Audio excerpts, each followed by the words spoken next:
There's a new MMO. Long ago, the Titan gods sealed the darkness beneath the world. I guess, kind of.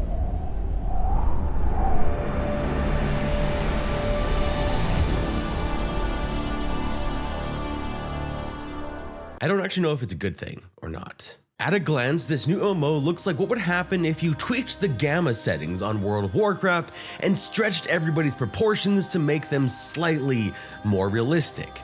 I hadn't actually heard about this new MMO until the trailer dropped just the other day. We'll get to that in just a sec, because that's going to be like probably the biggest highlight for a lot of people of this little news story, but there's a lot of MMO news dropping all at once, so we're going to talk in this little news drop about the new MMO that I found it's kind of interesting, as well as the drop of Ashes of Creation on Steam with their huge peak numbers, the major overhauls to Pantheon Rise of the Fallen that are ongoing that we'll be seeing in the spring of 2026, and kind of sew up some of the stuff that's happening to end the year. I'm surrounded, just following an empty sound. Are you listening?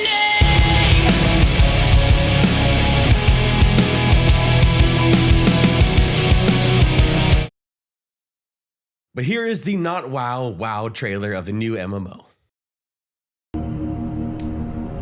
Long ago, the Titan gods sealed the darkness beneath the world.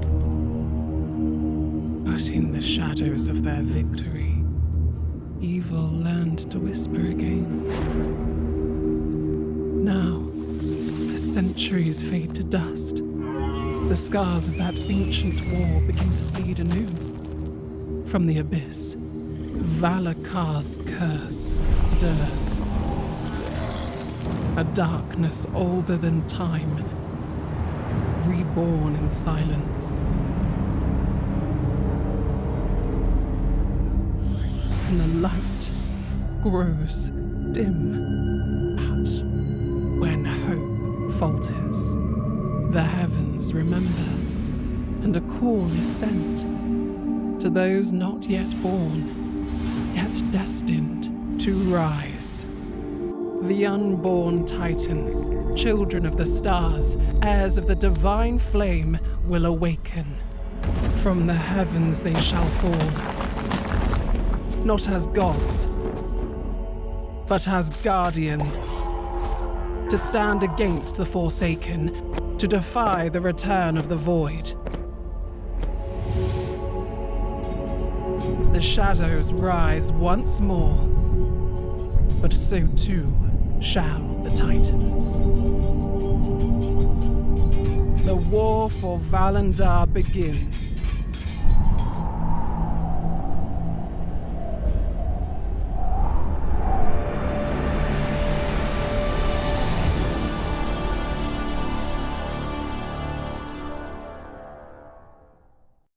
This game, I don't think they're being shy about the World of Warcraft inspiration. From the color palettes, the art style, even the fonts and class choices. Though I will say the inclusion of what looks to be a Necromancer class over Warlock with a gigantic skeletal buddy certainly grabbed my attention. What can I say? I'm a very simple person. You give me something that's cool and creepy with skeletal things and I'm kind of gonna be interested. I'm a very simple man. The Steam page for this MMO, called World of Titans, hails this as a high fantasy MMO built by MMORPG players who miss the feeling of logging into a world that actually feels alive. Form parties, build guilds, dive into dungeons and raids, and fight for your faction in a story-driven world.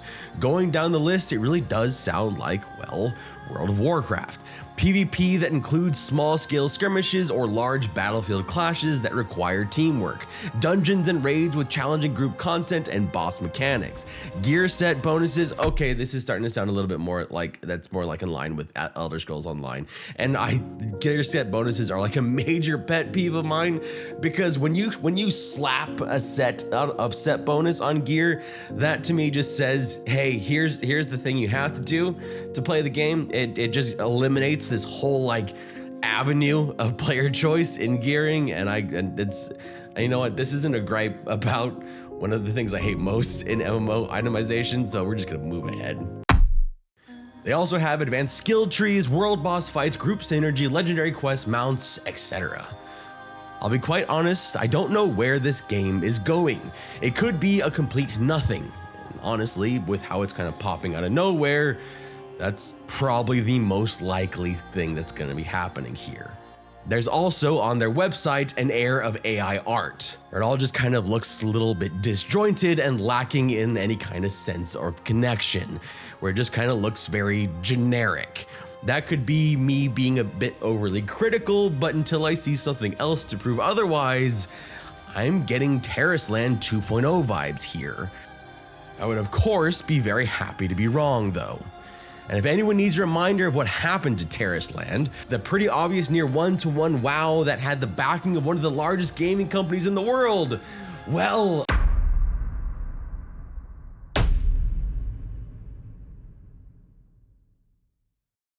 yeah, it didn't go so great, did it? Spicy little update here, and I'm sorry I can't go into a lot of detail. After doing all of this video, my voice is completely gone, so as you can tell. But a little more research shows that this actually might be Titanreach, an MMO that went through a lot of copyright drama not too long ago, back in 2023. So it seems like there is a history and some issues with this game dating back.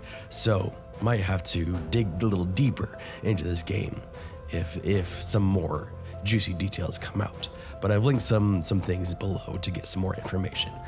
I, however, am going to rest my voice. Sorry, y'all. But now let's move on to the major overhauls that are coming to Pantheon Rise of the Fallen. Pantheon Rise of the Fallen decided to open their own little advent calendar of surprises, and their first one was a big one. They're changing everything, deleting your characters, shitting on your dreams, and burning down your house.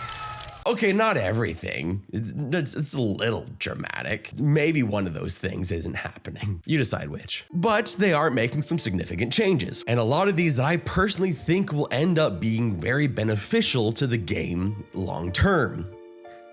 And one that makes me sad, I guess, at least in the short term. The upcoming wipe, and I think that's just because I have grown attached to my little dead beard Flynn that I have put well over 100 hours into on Pantheon. Most of those laying face down dead, summoning my own corpse. Yeah, you can use a direct heal to get me up directly. Wait, where's BB? I'm gonna toss a heal, a self-sacrifice heal on. I just killed myself. Oh no. Shit. Oh, you're actually dead. Yeah, I did that to myself. I might go down. I saw Elbow needed a heal, so I did Dark Empathy, which sacrifices my life for theirs. So I'm watching y'all. That's you can do this. I believe in you. There's nothing I can do. There's nothing I can do. I have no. Oh, dude, that pull. Blood in apology. I think that pull was straight Yibin, personally. Fire is training. Sure it was. Fire is training. Listen. Oh, I I fell. out. Oops. Oh no. Oh no no. Submerged Oh no. with a pillar. Oh no no no no no no no no. Oh. Okay. Oh, yes. No! Deadbeard Flynn has fallen. I love that parkour. Loser's still fine. Loser. I rolled that class because I could summon my corpse. It was useful. It's a useful thing to have. But all of these big changes that are coming are not coming until spring of 2026, but they are going to be reshaping how everyone plays the game. The easiest way to put this collection of changes that I'm talking about is they're aiming to make it a lot more like EverQuest 1. For anyone who's played Pantheon during early access, you're probably very familiar with the Chevron system, essentially the same system that World of Warcraft uses, that Ashes of Creation uses, that Vanguard used, EverQuest 2 uses. basically the system that every MMO post 2004 has used.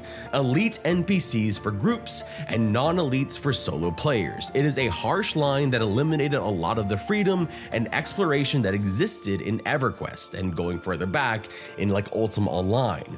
And for a long time, it made sense to me. The reason why it made sense is because it allowed for the game to take those NPCs and make them more challenging. Because if you had a unified NPC type, you could not bump up the difficulty that much, because no matter what, you have to have the ability to have some kind of solo, duo, or trio on NPCs, or you will not have a game.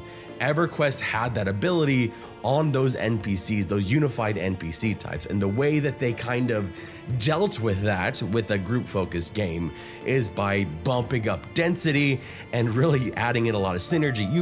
You remember going into permafrost and having goblins like complete heal the shit that you were fighting through the damn wall. That's kind of how they bumped that stuff up. And so that's one of the things that I was kind of like, okay, if you're gonna have challenge, this makes sense. But since playing, I've come around to this change that they're making, moving away from this and going back to EverQuest. You see, I actively grew to hate this. I actively grew to hate this divide in Pantheon. I grew to hate how strict and rigid it was. It felt confining, it felt restrictive. Pantheon became either you can solo or you have a group of 6, with very little room for anything in between. And that is going away, or at least that is the plan. Pantheon is moving toward a unified mob type, no more elite or non-elites. All NPCs will essentially be growing a bit stronger, and they'll be using other ways to make NPCs harder, deeper in dungeons, like utilizing things they already have in place. Climates, traits, fractures, NPC synergies, and con levels, as well as making some special NPCs just specifically harder, like Nashara. At the same time, time to kill will also be going up across the board, which is another gripe I've had with Pantheon over the year, where it felt like solo or in group, things would just kind of die too fast, but give too little reward. It felt kind of grindy and spammy in a way that I didn't really hope it would be. That's now changing on both sides with longer fights, but those fights will be yielding greater rewards, with combat changing a bit to compensate, reducing some of the diminishing returns on current skills, and to compensate with those longer fights, NPC damage will decrease because, well, you'd friggin' die. More than usual. You die more. The way it's all being described sounds much closer to EverQuest, but with more solo ability and more duo and trio ability. Every class should be able to solo, but some classes will be better at soloing than others. Grouping will still be the best way to go about getting the best things and the best experience, but the unified NPCs allows for more organic group creation, so a duo can become a trio and then grow from there, kind of how it used to be in EverQuest.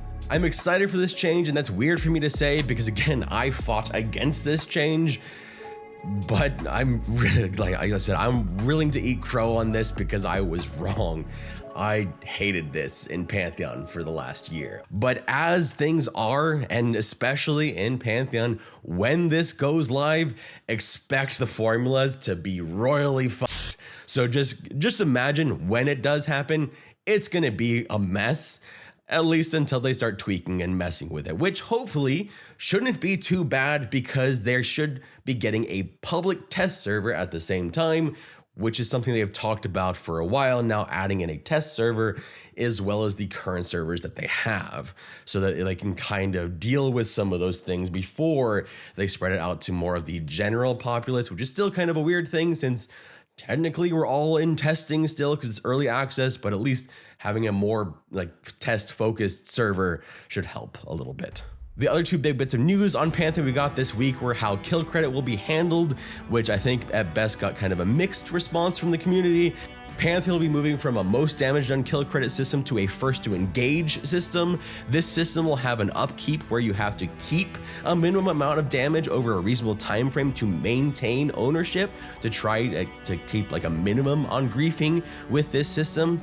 However, there are some exceptions here. Some targets like dynamic events and world bosses or other special targets may still use the most damage done system to maintain some of those true DPS race styles targets to really let you get all that teenage angst out of your system and really feel accomplished when you pound someone into the dust with your big E-peen, you know, as you do. I've been there. We've all been there. It feels good sometimes, and sometimes you cry when you lose.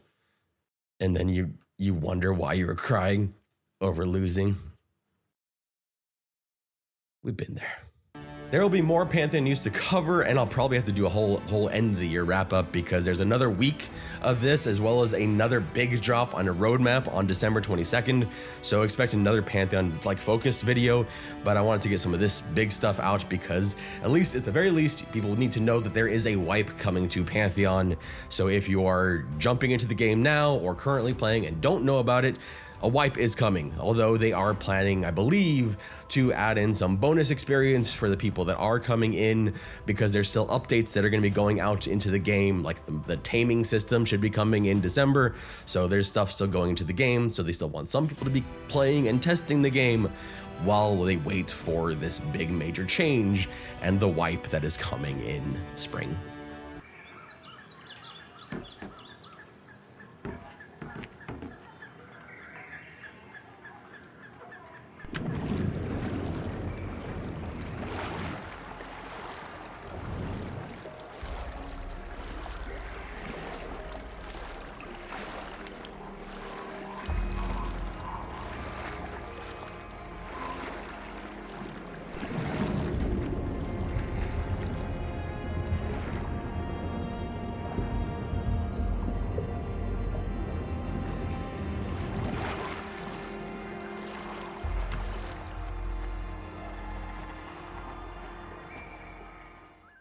But in the meantime, there's two more launches that I want to talk about.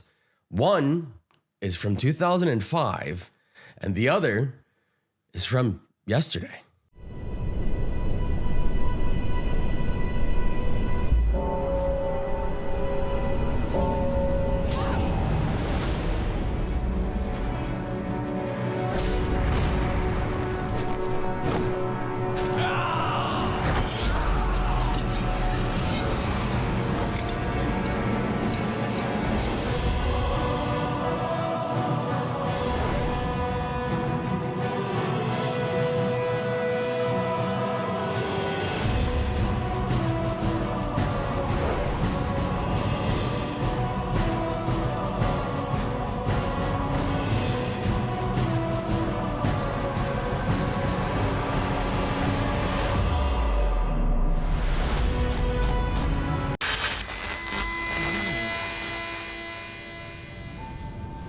Was once a world of abundance. Great empires flourished and spread across endless seas. Its people,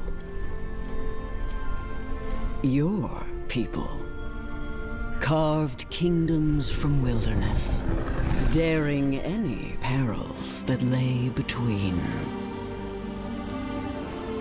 For at the heart of this world lays the essence, magic itself. But this wondrous age of discovery and purpose left few prepared for the horrors to come. For the ancients showed no mercy. Survivors were advised to flee to the divine gates. An age passed before the gates reawakened. But now, you and your people have returned to reclaim your... Guild Wars Reforged officially launched on December 3rd, 2025. The slight upgrade for Guild Wars that added things like controller support, bundled expansions into a neat little package, updated the UI with new quest tracking system, and updated some textures and audio. Oh, and it's playable on Steam Deck now. and it brought back some hype that the venerable game hasn't seen since it launched all the way back in 2005. That's a bit of hyperbole, but it sounds good. In fact, it even got my old ass to play the game, and I had never played. Like, I had jumped in, I remember vaguely jumping in, seeing like a blasted landscape, and then running around not knowing what to do, and logging off and going back to play EverQuest 2. Now though, since playing for a couple hours at this point, I found the game charming, enjoying myself, and while I found that the mouse and keyboard feel the most natural, I did try the controller as well, and I found that it works really well. It feels like it's almost native. They've done a very good job in making this controller support feel very good for an MMORPG. I'd put it as one of the better MMOs for controller support. Of course, navigating when you need to click with a mouse is still cumbersome, but that's always going to be that way with a controller. Though I will say I'm still adjusting to the whole idea of full-on NPC groups kind of being the norm in this game. It's still a lot of fun. But the reason I wanted to include it in this news video was because, well, it's exploded in population since it launched. Exploded may be relative here because we're only talking about a peak of about 5,000 players on Steam, with the caveat that Guild Wars, like most MMOs old and new, has its own standalone launcher, but that peak of 5,580 players beats the previous all-time high of Steam, 682, back in April of 2025 when the game was promoted for its 20th birthday. From 682 to over 5,000 players with Guild Wars Reforged is a pretty impressive feat for an MMO that launched in 2005, and it wasn't even a full remaster. That's just an impressive feat for an MMO to do. And when we have precious little good news in this space, we gotta highlight some of these good things. It's one of those things you also notice just running around in the game. There were people everywhere in the starter area when I logged in, and there was a particularly touching moment for me when a friend of mine I was playing with, who had played Guild Wars when he was younger, noticed a friend of his online that he'd played with 20 years ago when they logged in.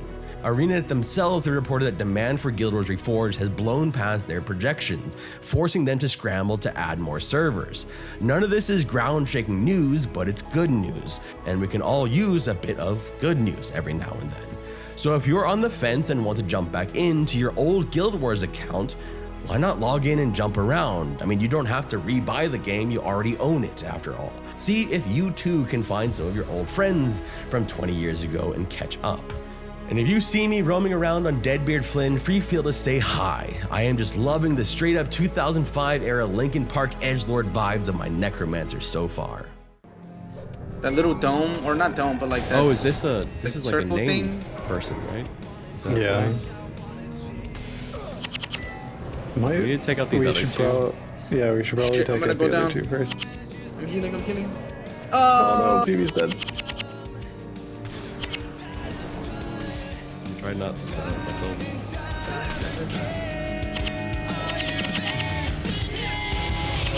is gonna be bad. Got one of them. I'm almost dead though. Also, I need to upgrade my camera. My cannon.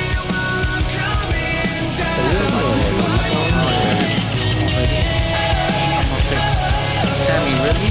No, anyone would do. Anyone would do. I've laid awake, I've laid afraid of the moments that I lost when I bolted the door. But I mentioned another launch, and the other launch is probably the reason why you might be here clicking this news video, because it's probably the biggest news that's gonna hit in December for MMOs, and that is Ash of Creation going into early access. And it's been fairly large. I mean, 30,000 players large. So let's talk about it. The biggest crowdfunded MMO this side of Star Citizen, and the hope for PvP fans everywhere who prefer cosmetic mounts and fireballs to $1,000 mega spaceships, Ashes of Creation has finally launched into early access on Steam. If for any reason you're unaware of Ashes of Creation, the quick description of it is a player versus player and environment MMO that relies on a system of nodes that utilize large scale and small scale always on PvP, traditional group and solo PvE content, and traditional MMORPG crafting, all to build up or destroy these nodes or cities across the game that work a whole lot like more advanced versions of Shadowbane cities, at least in theory. The game is still in early access and has pretty extensive scope and is missing plenty of key pieces.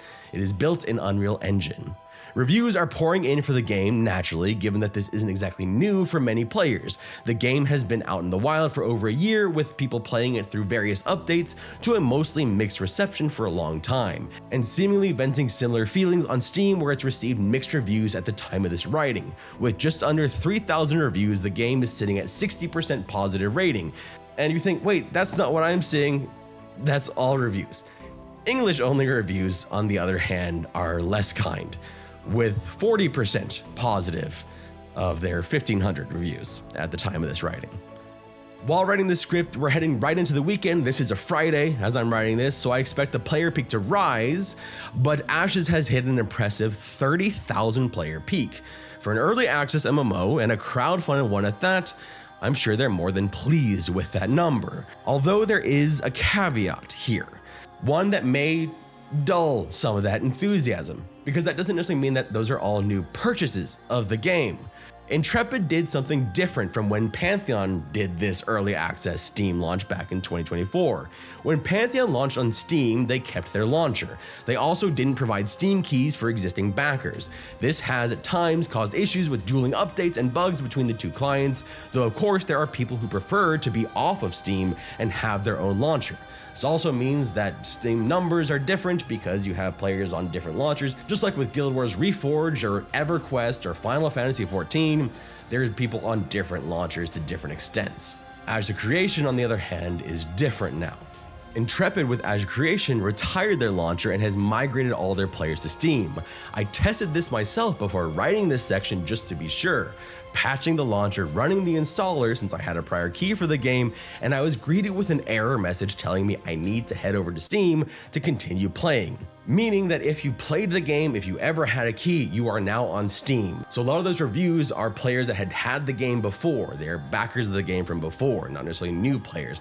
A lot of the players that are making up those numbers are previous players as well. So it's just something to keep in mind with all of this. These are not all like brand new people jumping into the game. I don't know how that alters things or doesn't alter things. It could be a good thing, it could be a bad thing. I don't really know. What I do know is that being on Steam, this is the broadest audience that Ashes of Creation has ever had. So what I'm most curious about is seeing in the next couple weeks what happens. I'm curious to see in the next month, 2 months, where we're at with Ashes of Creation, how things are kind of shaking out, where people are feeling with the game. Because I really want to see what are these people, are newer people coming to check the game out, and what are these people are the people that were already playing the game, that already had been, playing it for the last couple months. I'm very curious to see who are the new blood and who are the old blood in a sense in this. And that's the reason why is because this is a PvP MMO, and PvP MMOs have a unique problem. That's just like it. Every MMO has problem with turnover because they kind of chew through players. But PvP MMOs have a problem of chewing through players at a faster rate. And I want to see how this goes with Ashes of Creation, because that's always been my biggest concern with this game, despite its booming popularity over the last couple years. But that's the news. It's launched. We have big numbers so far for the game, about 30K. Biggest indie MMO launch so far. small compared to other games like even like Throne and Liberty, which I think was at 200, 300K, but still it's early access indie MMO. So we'll see what at the end of the weekend, what we get to in a peak, but player numbers aren't everything. So keep that in mind as well. I stopped reporting on player numbers for the most part back when I stopped reporting on New World numbers. So it's just a piece of information. My name is Redbird Flynn. Thank you so much for watching, and I hope you have an absolutely wonderful day. Look to another video in the future. I've been working on a bigger video of the MMOs I'm still excited about for the future because I want to breathe some more optimism and hope into the MMO genre going into 2026. So thank you so much, and I hope you have a wonderful, wonderful holiday, and I will see you all soon. Hello, Co's Raid. Hello, everybody. Hello. Thank you Hi, so Co. much for the raid, Co. We are doing a stream together. I appreciate the raid. I hope you're doing well. I hope you enjoyed yourself playing some Pantheon. I'm not freaking out like internally and freaking out a little bit because 1,700 people just raided me. But hi, everybody. Thank you so much for the raid. Thank you for the wall of good vibes. Oh my god, I'm a little nervous. But my name is Redbird Flynn. If you don't know me, I am an MMO and RPG content creator, and obviously I am streaming Pantheon Rise of the Fallen. I am a huge fan of Co's. Co is my inspiration for starting streaming. So thank you so much for the raid, Co. I appreciate it. I'm nervous. Someone else talk, got please. You got this. You don't want me to talk right now, Red. I'm a shaman. My name is much. Fish and Chips. Yeah,